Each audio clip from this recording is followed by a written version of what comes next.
এই মুহূর্তে জি বাংলার অন্যতম চর্চিত ধারাবাহিক পুবের ময়না একটি আজব ঘটনার জেরে ধারাবাহিকের কলাকুশলী থেকে এর দর্শক সবাই হতবাক। গত 25শে ডিসেম্বর থেকে ভারতলক্ষ্মী স্টুডিওতে শেষ দিনে শ্যুট করেছিল পুবের ময়না। সেই বিষয়ে তোমাদের এক্সক্লুসিভলি জানিয়েছিলাম, কিন্তু মুম্বাই থেকে ধারাবাহিকের নির্মাতা প্রায় 10-12 দিন বাদে আবার নতুন করে পুবের ময়না সেটের তালা খুলিয়েছেন। অর্থাৎ এই বুধবার থেকে আবার আরম্ভ হয়েছে পুবের ময়নার শ্যুট।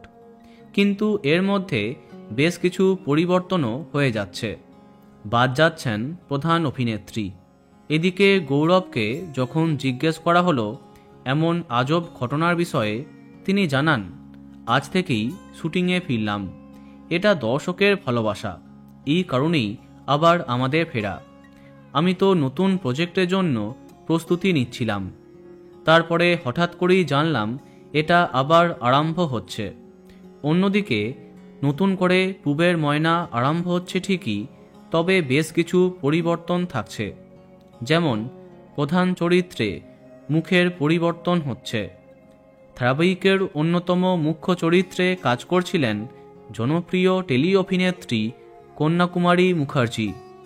ধারাবাহিকে রোদ্দুরের ছোট কাকিমার চরিত্রে তাকে দেখা যাচ্ছিল, কিন্তু বিশেষ কারণে এই ধারাবাহিক থেকে তাকে সরতে হয়েছে।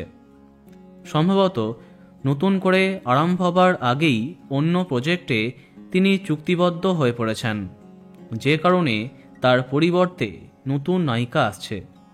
হ্যাঁ, এছাড়াও আরও একটি বড় পরিবর্তন থাকছে এই ধারাবাহিকে, যা সম্পর্কে পরবর্তী কোনো ভিডিওতে তোমাদের জানাবো। তো বন্ধুরা, এখন তোমার কি মন্তব্য কমেন্টে জানাতে পারো। আর এই রকমই আরও অনেক ভিডিও পেতে সাবস্ক্রাইব কারেন্ট বস। ধন্যবাদ।